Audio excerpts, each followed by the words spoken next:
Hi అండి, నేను మీ Jyothi. Welcome back to my channel Ritkriti sweet home. ఎలా ఉన్నారు? మీ అందరూ బాగున్నారా? నేను చాలా బాగున్నాను. ఈరోజు మీరు నా Tuesday morning to night routine అయితే చూసేస్తారు. ఒక మంచి రెసిపీ, ఇంకా నేను నా షూ ర్యాక్ ఎలా ఆర్గనైజ్ చేసుకుంటాను అనేది అయితే చూపిస్తాను. వచ్చేయండి.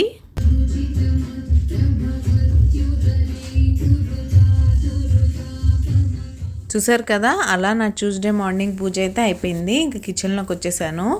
ఈరోజు నేను మా వాళ్ళ లంచ్ బాక్స్లోకి యమ్మీ పన్నీర్ ఫ్రైడ్ రైస్ అయితే చేసేస్తున్నాను. నా స్టైల్లో పన్నీర్ ఫ్రైడ్ రైస్ ఎలా చేయాలో చూసేద్దాం ఈ వ్లాగ్లో. ఇక్కడ నేనైతే వెజిటేబుల్స్ అన్నీ తీసి పెట్టేసి వాటిని అయితే చాప్ చేసుకుంటున్నాను. క్యాబేజ్, క్యారెట్, బీన్స్, పన్నీర్ తీసుకున్నాను నేను. అవన్నీ చాప్ చేసేసుకుంటున్నాను. ఆనియన్స్ వేస్తే మా పాపకి ఇష్టం ఉండదండి, అందుకే నేను ఆనియన్స్ వేయట్లేదు. ఇలా అయితే అన్నీ సన్నగా చాప్ చేసేసుకుంటున్నాను. ఫ్రైడ్ రైస్ అంటే ముందు వెజిటేబుల్స్ అన్నీ చాప్ చేసుకొని రెడీగా ఉంచుకోవాలి కదా. మనం రెగ్యులర్ కుకింగ్ లాగా స్టార్ట్ చేసిన తర్వాత కట్ చేస్తే కుదరదు. అన్నీ ఒకసారి వేయాలి, హై ఫ్లేమ్లో ఫ్రై చేయాలి, ఇన్ని ఉన్నాయి కదా. అందుకని ముందైతే అన్నీ చాప్ చేసి పెట్టేసుకుంటున్నాను. ఇక్కడైతే ప్యాన్ పెట్టేసుకొని సరిపడా ఆయిల్ తీసుకొని, ఆయిల్ కొంచెం ఫ్రై అయిన తర్వాత నేను పన్నీర్ పీసెస్ని అయితే ఫ్రై చేసుకుంటున్నానండి. ఇది కంప్లీట్గా ఆప్షనల్, ఫ్రై చేసుకోవడం చేసుకోకపోవడం అనేది. మా వాళ్ళకి ఇలా ఫ్రై చేస్తే ఇష్టం కాబట్టి నేనైతే ఫ్రై చేసుకుంటున్నాను. ఈ నా పన్నీర్ని అయితే ఎర్రగా ఫ్రై చేసేసుకొని పక్కకు తీసుకొని పెట్టేసుకోండి. ఇప్పుడు ప్యాన్లో ముందుగా గార్లిక్ యాడ్ చేసుకోండి. నేను ఇక్కడ గార్లిక్ యాడ్ చేయడం మర్చిపోయాను. ఈ చైనీస్ రెసిపీకి గార్లిక్ మంచి ఫ్లేవర్ ఇస్తుందండి. తర్వాత నేను చాప్ చేసుకున్న వెజిటేబుల్స్ అన్నీ యాడ్ చేసేసుకున్నాను. క్యాబేజ్, బీన్స్, క్యారెట్ అయితే చాప్ చేసుకున్నాను, అవి యాడ్ చేశాను. ఇక్కడ నేను చిల్లీ సాస్ అయితే యాడ్ చేసుకుంటున్నాను. చిల్లీ సాస్ యాడ్ చేసిన తర్వాత కొంచెం సోయా సాస్ కూడా యాడ్ చేసి బాగా మిక్స్ చేసుకోండి.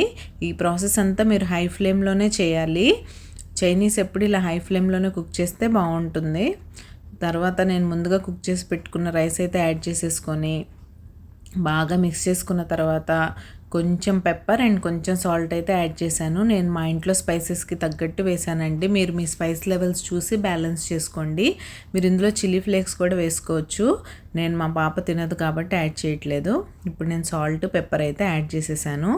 యాడ్ చేసి బాగా మిక్స్ చేసుకున్న తర్వాత ఇంతకుముందు ఫ్రై చేసి పెట్టుకున్నాం కదా, ఆ పన్నీర్ని చిన్న చిన్న పీసెస్గా కట్ చేసుకొని అదైతే యాడ్ చేశాను. యాడ్ చేసి బాగా మిక్స్ చేసేసుకొని ఫైనల్గా కొంచెం కొత్తిమీర వేసుకొని కలిపేసుకుంటే యమ్మీ పన్నీర్ ఫ్రైడ్ రైస్ అయితే రెడీ అయిపోతుంది. ఇక్కడ నా దగ్గర కొత్తిమీర లేదు, మీ దగ్గర ఉంటే వేసుకోండి. ఇంకేముంటుంది తర్వాత, ఎప్పుడు రెగ్యులర్గా నా నైట్ రొటీన్ అవే చూస్తున్నారు కదా. ఈరోజు సరదాగా మా పాప స్కూల్కి, మా వారు ఆఫీస్కి వెళ్ళిపోయిన తర్వాత నా రొటీన్ ఎలా ఉందో చూసేద్దాం. వచ్చేయండి. ముందుగా అయితే నేను బెడ్రూమ్ దగ్గరకు వచ్చేస్తానండి. బెడ్రూమ్ క్లియర్ చేసేసి దాన్ని నీట్గా సర్దేసుకుంటే ఆ సాటిస్ఫాక్షనే వేరు. తర్వాత నేను కిచెన్లోకి వెళ్తాను. కిచెన్లో నా వార్ఫీల్డ్ క్లియర్ చేయాలంటే కొంచెం ఎక్కువ టైమే పడుతుంది. ముందు బెడ్రూమ్ క్విక్గా చేసేసుకుంటే అమ్మాయి ఒక పని అయిపోయింది అన్నట్టు ఉంటుంది కదా అన్నట్టు బెడ్రూమ్ దగ్గరికి అయితే వచ్చేసాను. మా ప్రిన్సెస్ కార్నర్ సరి చేస్తున్నాను చూడండి. నైట్ అన్నీ అటు ఇటు పడేస్తుంది, మళ్ళీ మార్నింగ్ నీట్గా సర్ది పెట్టేస్తాను నేనైతే. ఇలా సర్దేసిన తర్వాత మా బెడ్ కూడా నీట్గా సర్దేసుకుంటున్నాను. బెడ్రూమ్ నీట్గా ఉంటే ఆ సాటిస్ఫాక్షనే వేరండి. మీలో ఎంతమందికి నాలాగా ఇలా నీట్గా ఉన్న బెడ్ చూస్తే హాయిగా అనిపిస్తుంది, లేకపోతే నాకు హెడేక్ వచ్చినంత పని అయిపోతుంది ఆ బెడ్షీట్ అటు ఇటు ఉందంటే. నా దీన్ని ఓసిడి అంటారో ఏమంటారో, మీరైతే ఏమంటారు అనేది కామెంట్ సెక్షన్లో కామెంట్ చేసేయండి. ఇంకా మీకు నా వీడియోస్ నచ్చినట్లయితే ప్లీజ్ లైక్ చేసి మీ ఫ్రెండ్స్ అండ్ ఫ్యామిలీకి షేర్ చేయండి, సో దట్ నాకు రీచ్ పెరుగుతుంది. ఇక్కడ నా బెడ్రూమ్ పని అయితే అయిపోయింది. ఇంకా కిచెన్లోకి వచ్చి ముందు లెఫ్ట్ ఓవర్స్ అయితే అన్ని గిన్నెల్లోకి తీసేసుకుంటున్నాను. నాకు ఆఫ్టర్నూన్ లంచ్లోకి ఆట కర్రీ, మా హస్బెండ్కి రోటీలోకి గోబీ పన్నీర్ కర్రీ అయితే చేశాను, అది కూడా తీసేసాను. ఇప్పుడు చూసారా ఎలా ఉందో నా మెస్సీ కిచెన్. నా వంటగది అయితే ఇలా తయారైందండి వంట తర్వాత. సో నైట్ లాగే మార్నింగ్ కూడా ఇలానే ఉంటుంది. మా వాళ్ళు వెళ్ళిపోయిన తర్వాత ఇంక ఇవైతే స్లోగా సర్దేసుకుంటాను నేను. ముందు ఓవెన్ మీద ఆ ఫాయిల్ అని, ఫుడ్ ర్యాపింగ్ పేపర్ అవి ఇవి అన్నీ ఉన్నాయి, అవన్నీ తీసేసి లోపల పెట్టేస్తున్నాను. నేను ఓన్లీ ఓవెన్ మీద టిష్యూ పేపర్స్ మాత్రమే హ్యాండీగా పెట్టుకోవడానికి ప్రిఫర్ చేస్తాను. ఇక్కడ స్టోరేజ్ తక్కువ ఉండడం వల్ల అన్ని చోట్ల అన్నీ పెట్టేయాల్సి వస్తుందండి. దానికి ఏమీ లిమిట్ ఉండదు. ఎంత ఆర్గనైజ్డ్గా ఉందో అన్నా కూడా ప్లేస్ని పట్టే కదా. ఇక్కడ నేను మిక్సీ కూడా క్లీన్ చేసేస్తున్నాను నీట్గా. ఇలా మనం డైలీ యూస్ చేసే అప్లయన్సెస్ అన్నిటికీ మీరు యూస్ చేయడం అయిపోయిన తర్వాత ఒక వైపు కనుక ఇచ్చేసారంటే మీకు ప్రతిసారి డీప్ క్లీనింగ్ చేసుకోవాల్సిన అవసరం అయితే రాదు. నేను ఆయిల్ డిస్పెన్సర్ కూడా చేసేసాను. ఇలా ఇక్కడ ఈ కప్ స్టాండ్స్ చూసారా, అండర్ షెల్ఫ్ ఆర్గనైజర్స్, ఇవి నాకు చాలా హెల్ప్ అవుతాయండి. ఇక్కడ అసలు మాకు కప్స్ పెట్టుకోవడానికి ప్లేసే లేదు. వీటి వల్ల నేను హాయిగా కప్స్ అయితే పెట్టుకోగలుగుతున్నాను. ఇది మీలో ఎంతమందికి నచ్చింది, మీకు ఎవరికైనా కావాలంటే నన్ను అడగండి, డీటెయిల్స్ ఇస్తాను. ఇక్కడైతే గిన్నెలు కూడా కడిగేసుకుంటున్నాను. ఇంకా మన బిగ్ బాస్ కబుర్లు చెప్పుకొని ఛానల్ అయింది కదా, మీలో ఎంతమంది బిగ్ బాస్ చూస్తున్నారు, ఇప్పటికి ఎవరికైనా కనెక్ట్ అయ్యారా? నేనైతే ఇంకా ఎవరికి కనెక్ట్ అవ్వలేదండి. నిన్నేంటి బిగ్ బాస్ షాక్ ఇచ్చారు, 12 మంది వైల్డ్ కార్డ్ ఎంట్రీ అంట. వినగానే మీకు ఎలా అనిపించింది? నాకైతే చాలా ఇంట్రెస్టింగ్గా అనిపించింది. కమింగ్ వీక్స్లో చాలా ఇంట్రెస్టింగ్గా ఉండబోతుందంట. చూద్దాం ఎంతవరకు మనకి ఇంట్రెస్ట్ క్రియేట్ చేస్తారు, మనం ఎంతవరకు కనెక్ట్ అవుతాం అనేది చూస్తూ మాట్లాడుకుంటూ ఉందాం మనమైతే. ఇక్కడైతే నేను షింక్ కూడా క్లీన్ చేసి ఉంచుకుంటున్నాను. మార్నింగ్ అంత డీప్గా చేయనండి, జస్ట్ ఆ డిష్ వాషింగ్ లిక్విడ్ వేసి పైపైన చేసేస్తాను. నైట్ మాత్రం డీప్ క్లీన్ చేసుకుంటాను. ఇప్పుడు నీ కిచెన్ ఇలా క్లీన్ చేసి పెట్టేసుకున్నానంటే మళ్ళీ మా పాపకి స్నాక్స్ చేసే వరకు కిచెన్తో నాకు పని ఉండదు. ఇప్పుడైతే నా క్లీన్ అండ్ నీట్ కిచెన్ అయితే చూసేద్దాం. ఇలా అన్నీ తీసి పెట్టేసుకొని చక్కగా తుడిచేసుకొని షింక్ అంతా ఇలా ఖాళీగా ఉంటే అబ్బా ఆ సాటిస్ఫాక్షనే వేరు కదా. ఇంక ఇప్పుడైతే టైం చూడండి ఎంత అయిందో, మార్నింగ్ 11:25 అయింది. ఓన్లీ కిచెన్ క్లీనింగే కాదండి, నేను వాషింగ్ మిషన్ మధ్యలో బట్టలు ఆరేయడం ఇవన్నీ చేసేసి వాళ్ళు 8కి వెళ్తే నేను ఫ్రీ అవ్వడానికి ఈ టైం అయింది. ఇక్కడ ఈ సీరియల్ ఏంటో మీకు ఎవరికైనా తెలుసా? తెలిస్తే నాతో కామెంట్ సెక్షన్లో కామెంట్ చేసేయండి.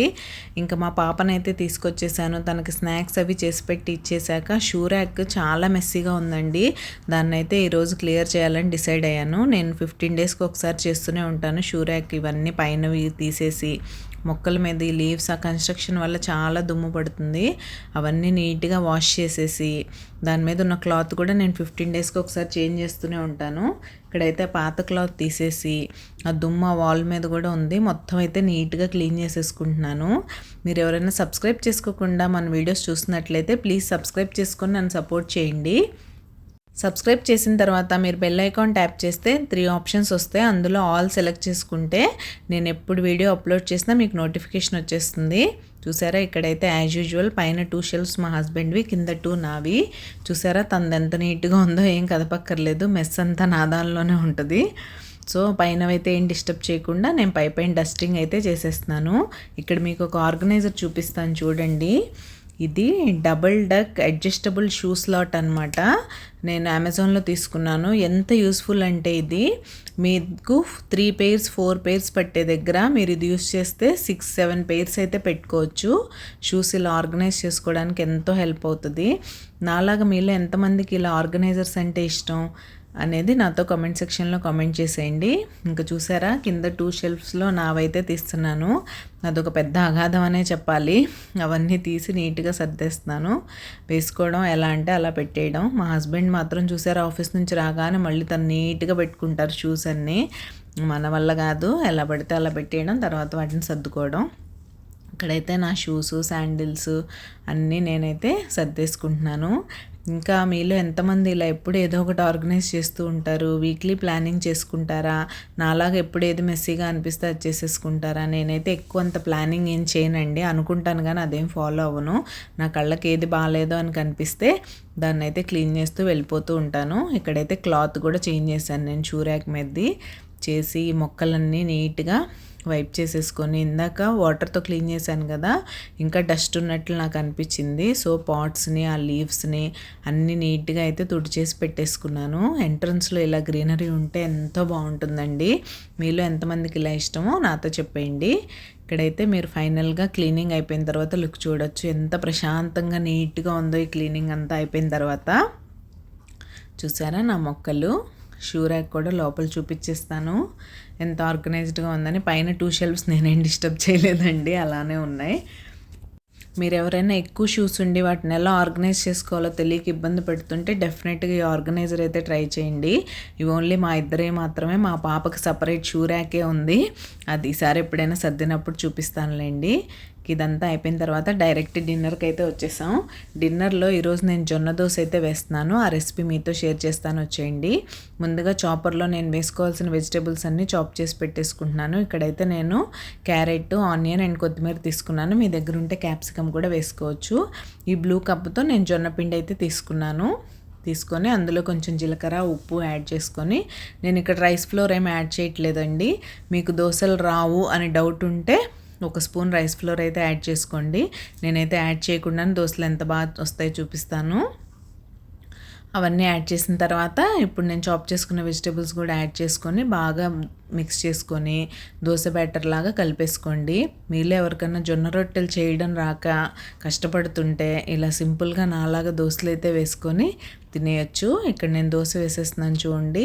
ఇది మన చీలలా వేసుకోవడమే, ఎందుకంటే దోశలాగా పల్చగా స్ప్రెడ్ అవ్వదు, పేపర్ దోశలాగా అసలే రాదు. కాబట్టి ఇలా కొంచెం మందంగానే వేసుకోవాలి. చూసారా ఎంత బాగా ఫ్లిప్ అయిపోయిందో, ఏం బ్రేక్ కూడా అవ్వదండి. ఇది బైండింగ్ కోసం రైస్ ఫ్లోర్ వేయలేదు కదా అని ఫీల్ అవ్వద్దు. ఓన్లీ జొన్న పిండితోనే దోశలు అయితే ఎమ్మీగా వచ్చేస్తాయి. మీకేం డౌట్ అవసరం లేదు. మీరు ఎవరన్నా నాలాగా హెల్దీ లైఫ్ స్టైల్లో భాగంగా హెల్దీగా తినాలనుకుంటే దోశలు ఇలా అయితే ట్రై చేసి మీకు ఎలా వచ్చిందో నాతో కామెంట్ సెక్షన్లో కామెంట్ చేసేయండి.